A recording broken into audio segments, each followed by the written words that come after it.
DMTV Info, votre chaîne d'information en temps réel.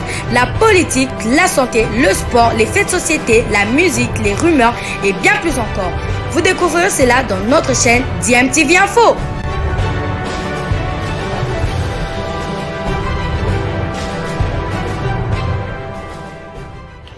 Vous êtes sur DMTV, bonjour ou bonsoir, tout dépend de l'heure à laquelle vous nous suivez. Tout plaisir est pour nous de vous retrouver, mais surtout de savoir que vous êtes nombreux en train de suivre votre chaîne YouTube DMTV. DMTV qui vous propose l'actualité, vous propose également des analyses et des réflexions sur des sujets d'actualité, sur des faits sociaux, tout simplement sur des réalités que nous observons ici chez nous en République démocratique du Congo.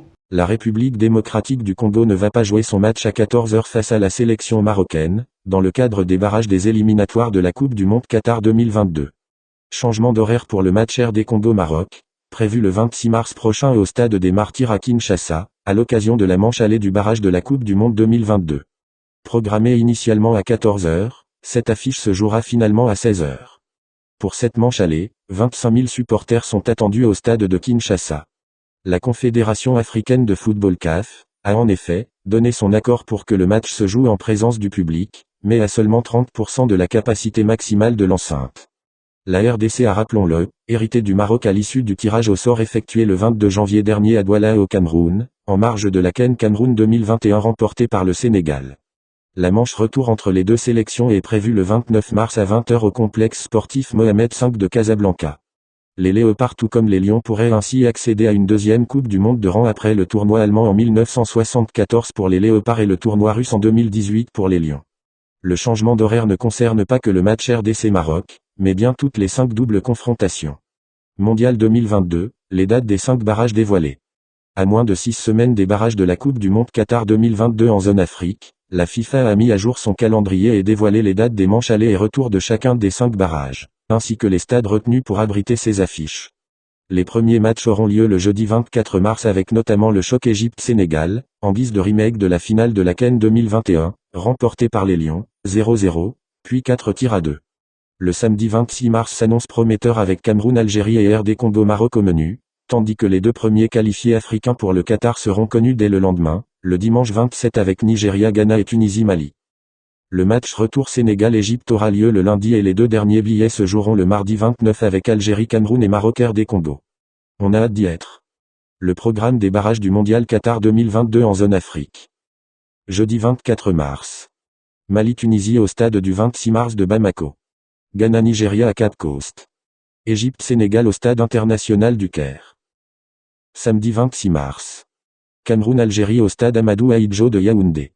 RD Congo-Maroc au stade des Martyrs de Kinshasa. Dimanche 27 mars. Nigeria-Ghana au National Stadium d'Abuja.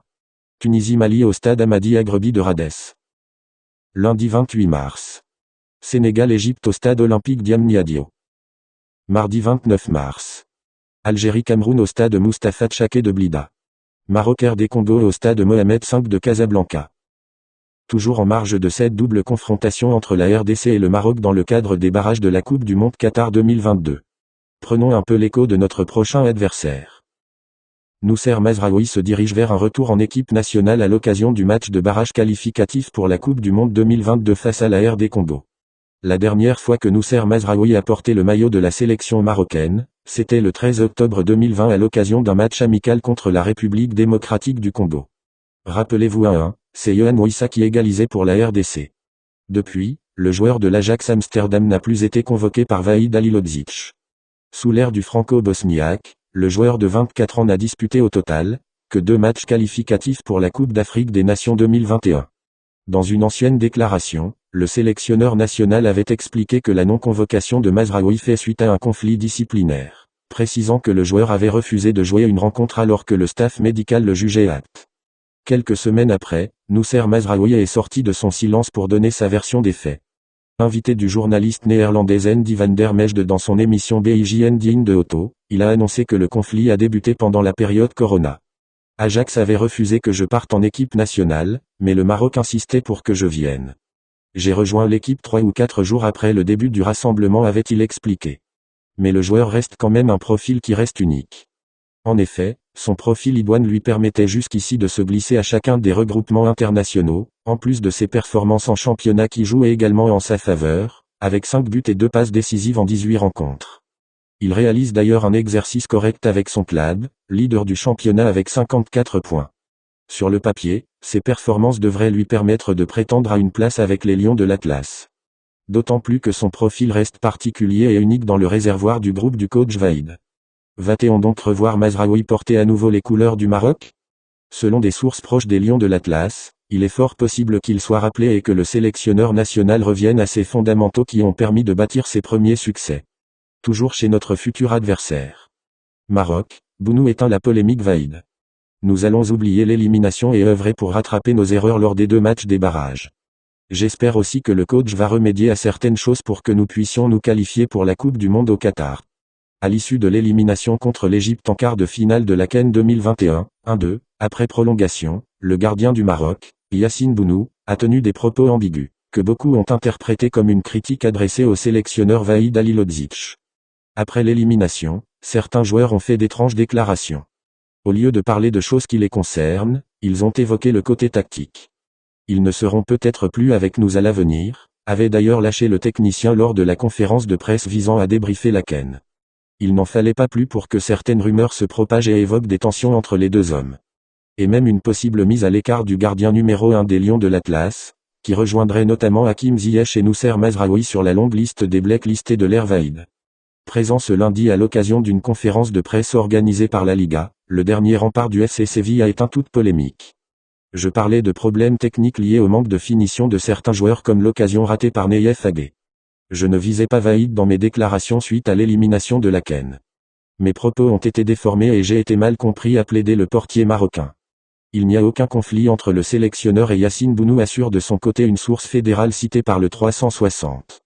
Les Marocains qui tentent de rassurer qu'il n'y a pas conflit de plus chez les Lions de l'Atlas à 6 semaines des barrages de la Coupe du Monde 2022 contre la RD Congo. Voilà, nous sommes de retour et merci à vous de nous avoir suivis. Merci de continuer à faire confiance à votre chaîne DMTV et nous espérons en tout cas que ce sujet vous aura plu et si c'est le cas, laissez-nous un maximum de j'aime. Merci de partager avec nous aussi votre point de vue en nous laissant un commentaire. Abonnez-vous si vous êtes nouveau ou ancien et que vous ne vous êtes pas encore abonné. N'oubliez pas d'activer la petite cloche de notification en cliquant tout simplement sur celle que vous verrez apparaître dès que vous serez abonné parce qu'elle vous permettra de ne plus rien manquer des prochaines vidéos que nous vous proposerons. Encore une fois, merci à vous, avec espoir de vous retrouver très bientôt avec un autre sujet d'actualité. En attendant, portez-vous bien et DMTV vous dit au revoir.